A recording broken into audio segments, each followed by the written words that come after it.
General Maxamed Aadan Koofi agaasimaha hay'adda socdaalka jinsiyadda Soomaaliya oo wareysi siinayay telefishinka Home Cable ayaa sheegay in hay'addiisu ay wado qorshe ay ku doonayso inay ku horumariso baasaboorka Soomaaliga laakiin waxa uu sheegay in arrintaasi ay caqabad ku noqonayso madaxda dawladda Soomaaliya ee ku safra baasaboorada shisheeye taasi oo hoos u dhigaysa qiimaha iyo horumarinta baasaboorka Soomaaliga iyo dadaalka hay'addiisu ay wado. waxaan kaloo rabaa inaan ku xaqiijiyo caqabadaha baasaboorka haysta mid kamid ah inay tahay arintaasi markaan dalal badan la kulmay su'aalihii ugu badnaa oo soo waajahay waxay kamid ahayd in madaxdeenu aysan wadanin baasaboorka aan ka hadlaayo marka waxaan ku qasbanaanay marka su'aalahaas dhinacyo kale inaan uga jawaabno ka xalino kulay madaxda dalkana wada hadalkaas wuu socdaa in arinta xal laga gaaro oo si baasaboorku u yeesho micno iyo qiimo u yeesho in qofka Soomaaliga ah ee madaxda ah ee officialka ah inuu baasaboorka Soomaaliga qaato uu ku shaqeeyo marka shaqada dawladda uu hayo arinta wada hadalkeedu way socotaa waana ku xaqiijinayaa inay tahay caqabadaha baasaboorka haysto mid kamid ah ayaan rabaa inaan ku xaqiijiyo waliba dhibka ugu badan wuxuu yimaadaa marka su'aasha la weydiiyo dadka madaxda ah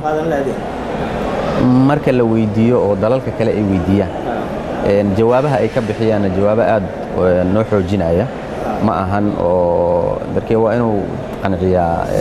baasaboorkii jawaabta uu bixinayo waa inuu dadku la hadlayo qanciyo maadaama baasaboorka Soomaaliya wadan laakiin waxa ku xaqiijinayaa dadka madaxda ah baasaboorka ajnabiga wata marka dalalka kale ay weydiiyaan maxaad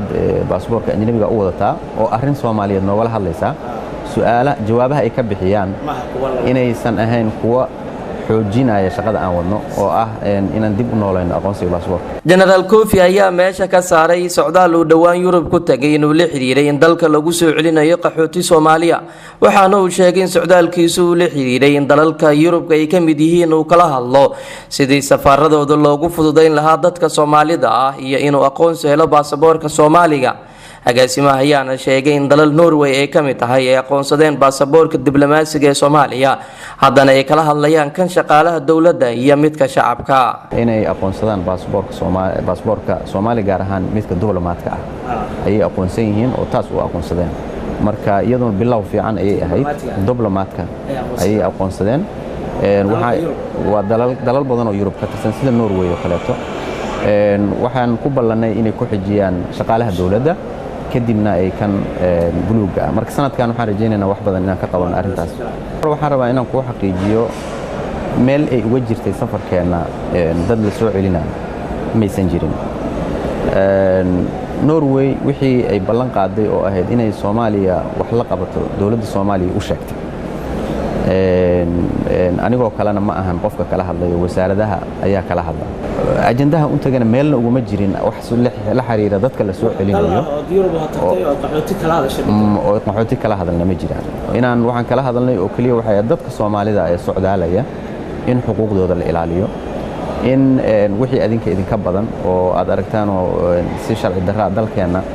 ama airboorradeena aad aragtaan inay ka soo bixinaan nala socodsiisaan tusaale qof halkaan ka baxay hadduu ka dego Oslo ka degay intaysan naga qaadan aragti xun inay nala socodsiiyaan si aan u ogaano qaladku meesha ka dhacay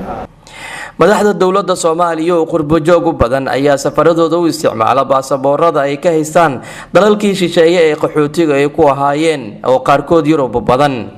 waraysigan oo macluumaad badan uu kaga hadlayay agaasimaha oo uu qaaday wari Cabdulqaadir Dulyar dhawaan waxaad ka daawan doontaan telefishinka Home Cable.